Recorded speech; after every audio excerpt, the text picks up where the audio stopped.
Welcome back to another Advanced Wars by Web replay review.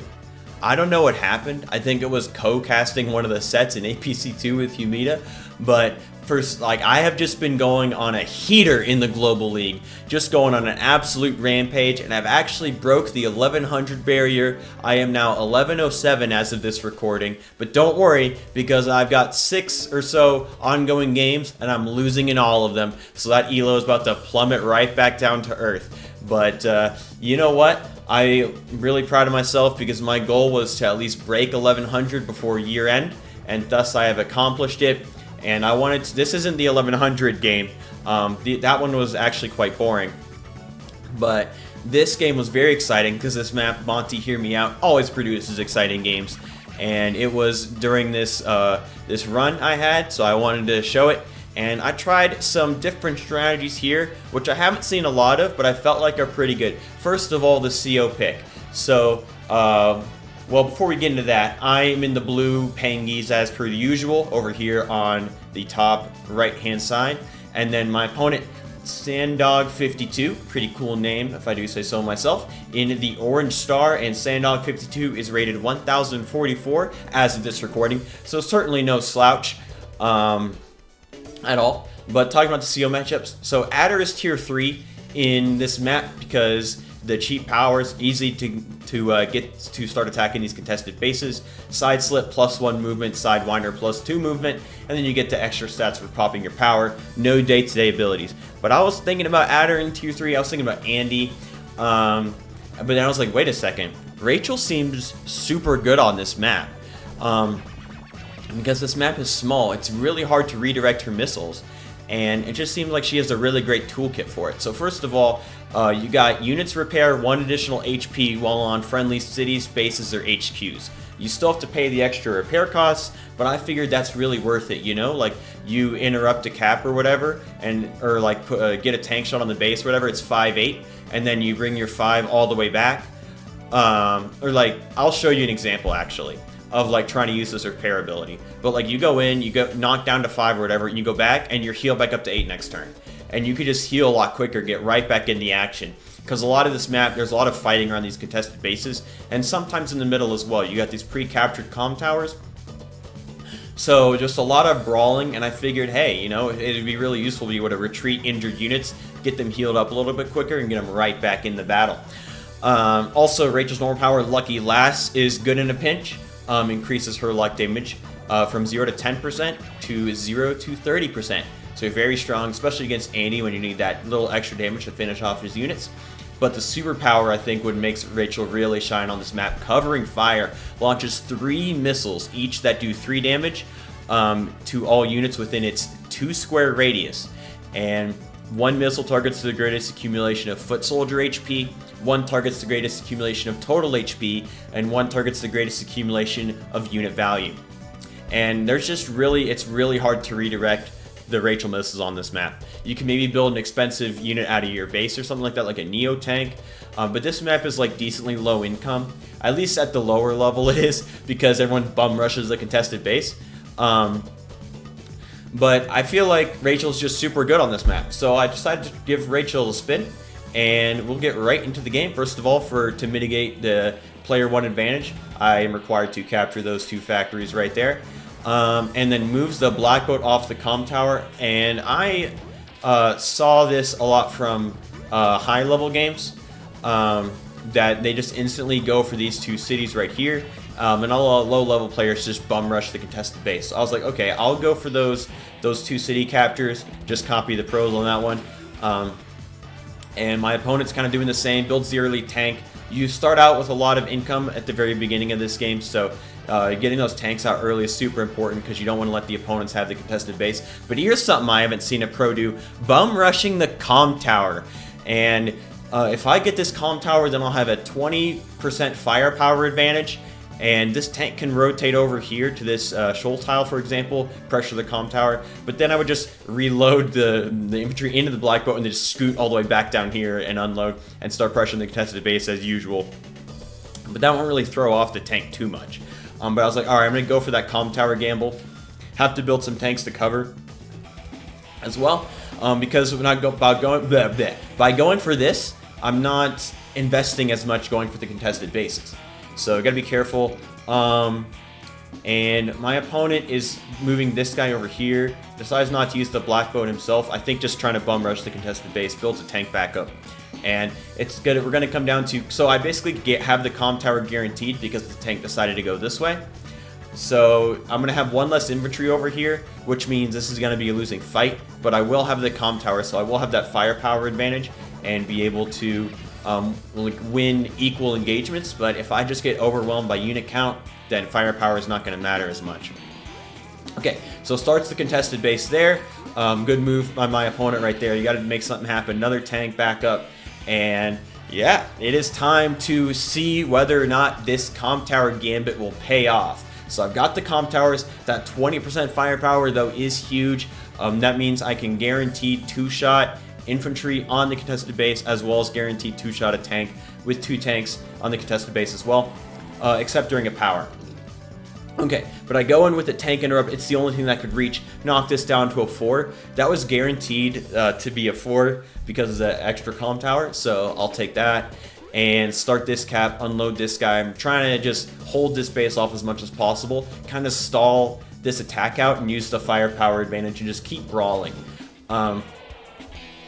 And capturing some more cities. This tank goes up, and yeah, this is the problem. Now, this infantry can just retreat, and the tank gets the great terrain, sits on the contested base, but not going to do that much damage. Only a 6-7 with these woods right here, giving the 2 terrain stars, and Red not having the comm tower. This engagement is actually not super good for Red, and it has some tank backup, so I got to be careful, but... Uh-oh, but now Red's making a play on the comm tower themselves. Got this dangerous tank right here and this infantry on the mountain, so I gotta be careful. I gotta also rotate over here to the middle to defend this. This Red could have just been like letting me have the comm tower just for now and then striking in later and getting the comm towers eventually. And just taking, you know, some losing fights early, but then eventually like getting a strong presence in the center, and then I would just be totally done. If I lose both comm towers, I basically lose the game because I sacrifice momentum over here in order to get them, and if I lose, you know, that, then I have 0 compensation for that sacrifice momentum. Hopefully that made sense. But we're going in, just trying to fight over here, and I'm gonna take this. This is a 4-4, just trying to keep damage, keep brawling, and I'm gonna try and like take as many fights as possible now that I've got 2 comm towers, and I have to. I take this shot just to weaken this guy, so I can't capture the comm towers as quickly. And I have to bring this tank over. I am giving up a shot right here, but it is actually not bad. Adder from a shoal against the 2 comm tower tank on a woods is actually not great. It'll be a 5 probably because my opponent's always high roll against me. We got that star flash luck. But then it'll be like a 5-7, which isn't too bad. And then I have this tank also reinforcing. So I'm like, okay, I can allow this shot, and then like maybe do some more damage as well. Just try to keep fighting, and then the longer we keep fighting over here, the less units Adder, the fewer units, excuse me, I get grammar police myself. The fewer units Adder will have to contest the comm towers. So trying to just hold those comm towers, but now the tank and the infantry combine, take out the infantry on the comm tower, and this infantry is now free to just waltz onto those comm towers and capture them. And the injured tank swaps out for the healthy tank and just obliterates that tank right there. So Adder is just completely up half a tank right now, although I am up a comm tower. And it's just like, you know, it's just like in chess. You sacrifice the rook or whatever, you know, you sacrifice a piece and there's compensation. So I sacrificed momentum for the comm tower and ended up half a tank as well. So it's just, you know, how can we use these imbalances to our advantage? Okay, going into the tank, I'll take that 8-6 roll, although I wish I could have knocked that thing down to a 5. And drop this infantry off over here, ready to go on the mountains, and start pressuring this guy if he tries to cap the comm towers. Also, I have this tank nearby, but I did give up a shot right here. This tank. Oh, actually, this tank does reach. But nothing reaches that square, though, so the tank can shoot this for free. But that might not necessarily be the best play. shifting the tank over to help out with a fight over here might be a good play as well. A lot of plays that red can make with this tank in the middle, and that's the strength of holding the middle, is that you can easily shift over, start pressuring these neutral cities as well. But the tank decides to shoot the black boat. The black boat is a decent blocker along the river in case of an HQ rush. I mean, decent, it's 1 HP, but like infantry can't shoot it, so it is like in that regard, it can block for infantry and also heal. You can like go on the city and then heal with the black boat from this square, and then the city healing increase, like it's got that 1 HP and then healing, and then next turn it'll get healed by the city. So I try to make that as verbose as possible. Of course, that's my usual style, and goes in for the base cap interrupt and finishes off with the infantry. And gets nice damage on the tank, knocks it all the way down to 2.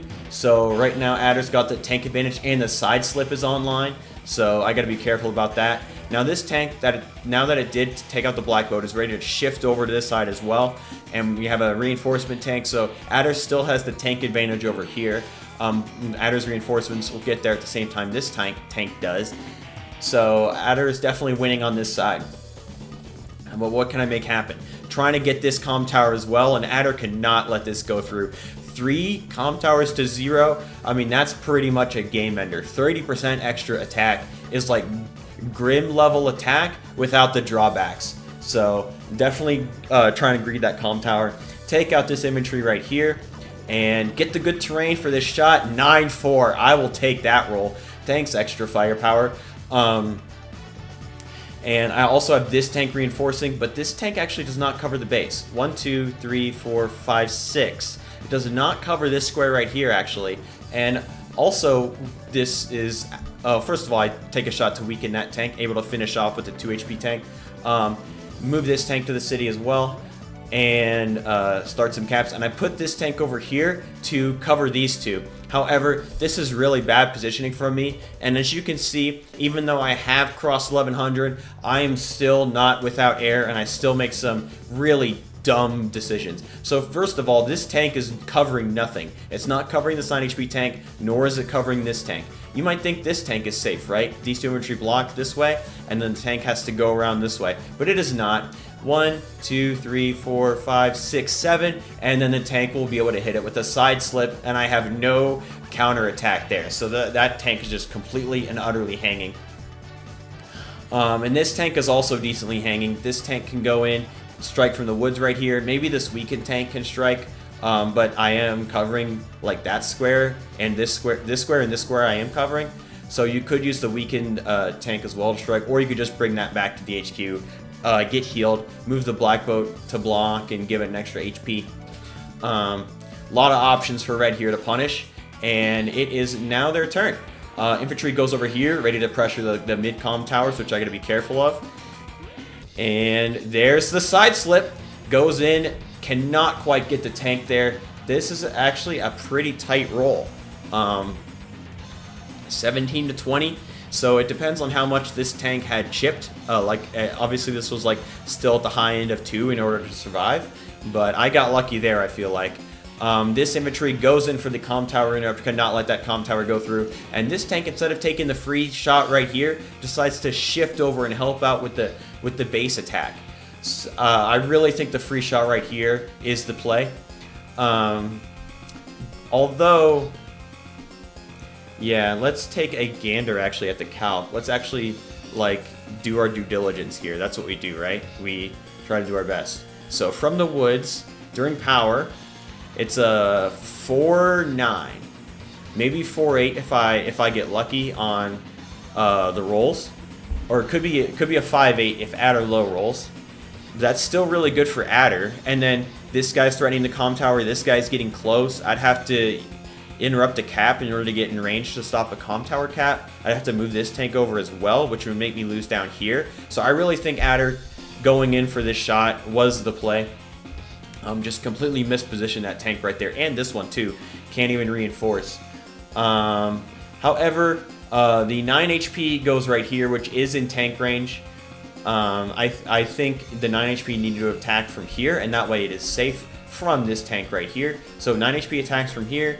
And then, wait, actually, this tank could actually go down here, so the infantry would have to stay blocking if you wanted to have that 9 HP tank safe. The infantry's trying to snag the comm tower. But maybe leaving the infantry right here blocking, maybe even taking a shot to weaken the tank down to 1 HP as well. But if the 9 HP attacked here and then that 4 HP like rotated over, attacked, or rotated back, I feel like Adder would be a little bit stronger in this position because I can't just go get a free shot at this 9, which I would be able to do on my next turn. But another tank is ready to reinforce, so might not be an issue. And then the one thing about shifting the tank and not taking this free hit right here is that now it's really scary. Adder's got 2 tanks right in range of this base. I just have 1. Although this tank is about to move up and be a lot closer as well, but I don't have movement powers, so I gotta be careful. Finish off that 7 HP infantry though, continue the cap. And mostly this cap is just trying to put pressure on Adder, trying to force Adder to waste units taking out this infantry, which allows me to get advantages somewhere else, right? Just try to make Adder spread the resources thin. And I was like, okay, I can bring this tank back right here to replenish its ammo and also get healed. And next turn it's going to be 4 HP. And that can finish off the 2.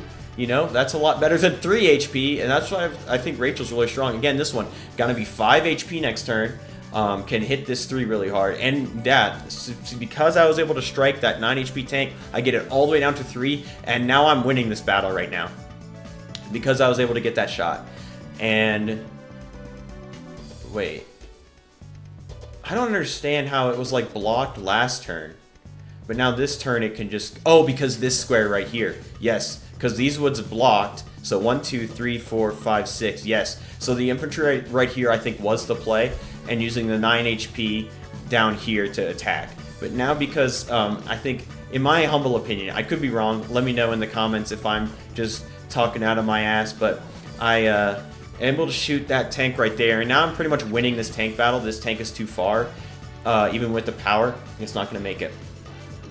So finish off that 2 HP tank, bring this tank to the city, and I rotate this tank down to shoot this. I gotta protect my comm tower advantage. If I lose the comm towers, I lose the game, because I sacrificed like everything.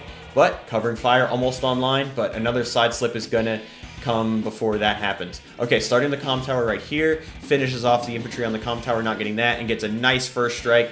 8-6, I'll take it, but obliterates that infantry down there all the way down to 4 HP, so I'm not capturing that neutral base anytime soon. Take 3 HP tank goes back, healthy tank goes on the city, so just kind of regrouping over here, and this 3 HP decides to basically sacrifice itself for damage on this infantry, maybe making a play on the comm tower, and then this tank can go and like with a power come in and like trade out if I attack the comm tower with this tank, for example. Okay, back to my turn. Almost have that covering fire, but I don't think I can get it this turn. I would need 12,000 charge, and maybe I could if I like really went in, but I don't think so. Gonna shoot that tank there for damage, get some good damage right there, good damage right there as well, knocking that tank all the way down to 2. And then this is the power of, well, first of all, this is the power of, before we get over here, this is the power of Rachel's passive. Knocks this thing, or this thing goes back up to 5. Easy one-shot on that 2 HP tank right there, which frees up this 9 HP tank to be able to knock this infantry down to 5. Start this cap, even though that's never going to go through. And I'm going to take some hits right here after some side slippage. But it is what it is. Won't be able to get the power, the super this turn, but that's fine. And able to use the 4 HP since if this was a 3, I don't think that takes out that 2 HP tank on the base. We can actually check, because that is the beauty of the damage calculator. For 2, guaranteed KO. If it's a 3, not a guaranteed KO. So thanks to Rachel's extra repair, able to guaranteed take out that tank on the base there, which I thought was pretty big. Now I'm like basically up a tank in this area, but here's the side slip, and Adder is about to pounce. Goes for both comm towers, and then this 6 HP blocks as well, so I gotta use one of these 2 units to take out the 6, and only one can interrupt, which means that one comm tower is guaranteed to go through, and then the repair as well, and the black boat also blocking the comm tower, so great formation from Adder.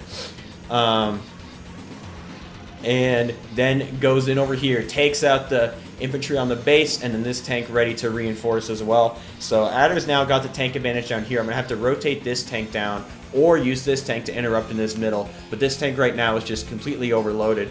So I'm either taking the losing tank fight down here, or I'm losing calm towers. I bet you know which one I'm going to pick. But first, able to take out that tank right there with a 7, and this tank as well. Maybe should have shot from the base, just for that extra terrain. And also, this tank's in range of my tank right here. So I think you shoot from the base, and then this 6 is going to start the base, but that's not going to go through, right? This thing's got 14 capture points, which means you need 3 more turns. So I think just this, if this tank shot from the base, it'd be like a 5-8 or 5-9, but it's on the base. It's safe from this tank, and everything is big chilling. So I think slight error there from red, but overall, a good turn. So how will I respond to this? Well, I imagine this is like that scene in Thor Ragnarok where Hela is like choking Thor out on the windowsill there, and she's like, "Tell me, what are you the god of again?" Like taunting him. And then Thor replies, "Missiles!" because covering fire is about to come down. Bang! And this shuts down Adder's entire attack, and that is why I thought Rachel is just absolutely bonkers on this map. 2 missiles land right here. These calm towers are now never going to go through, and 1 missile lands right here, weakening these units. This tank able to, that's the only unit it could hit, so I think this tank really should have been right here on this base. Then this tank couldn't have taken it out. But since that position right there, I'm able to use that tank to take it out, and use this tank to take out this 4 HP tank as well. Regroup this tank to get healed, and take a shot here, because why not? And gonna start this cap, and going in, gets the shot there, and I actually used the tank up here to take out a guy. I'm like, I am not taking any chances these comm towers get flipped, so maybe this was a bit of an inaccuracy, and I could have just let these go through a little bit more. But I just wanted to make sure that no comm tower got flipped. I liked my firepower advantage, and I want to keep it. But I have to bring all of these tanks back and just kind of regroup. I can no longer fight into this, as Adder now has the advantage. And back to Adder. So I've won this area, just need an infantry to march up and take the base. But Adder is not done yet. Goes in. Okay, does 1 HP of damage to the infantry, which slows down the base cap. So that is a good stack right there. And medium tank now. Well, how do you counter 4 small tanks? A medium tank. And so the medium tank will rumble forward and start fighting for the base over here as well. And even with 2 comm towers, I'm still doing nothing to that thing. If it's on a building, nothing. If it's on a road, still nothing. Like, that medium tank is going to be an issue. I did build an artillery back here last turn, because I was like, I'm not winning this if I just go in. I have to play a little more defensive, and that's what artilleries are good for. I can just like put the artillery in a good spot, surrounded by tanks, and then just kind of, you know, gather my forces up for an attack. Starting this cap as well, bringing that tank to get healed. And actually not even going in on this free shot right here, blocking the 2 HP tank. Because I was like, I want to keep my units alive. I get that extra healing, and although this 5 can still hit from here, but then it's within artillery range. I was like, I don't want this this tank, for example, going around here and blasting this tank. I need to keep all the fighting localized down here, and also protect my tank. It'll get healed up to 5 next turn, and then if it sits on the HQ 1 turn after that, it's already at 8, and then it can easily just start swinging. So I'll take that. All right. But day 13 for red, got the airport, and I also built a copter last turn. It just feels like to me it's really hard to get copters in the game, and this copter again is very sad will not be in the game as red resigns. This game I had 11 kills to 8 deaths, but in value I did great. 4 more tank kills, but that black boat death also contributed to my opponent getting a lot of value off of it.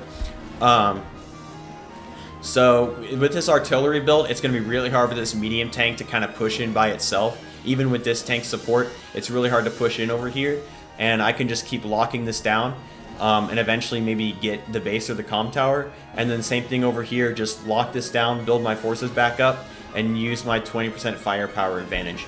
So yeah, I was really proud of this one, and I'll see you in the next one, but I'm not going to be 1100 in the next one, I'll tell you that. See ya.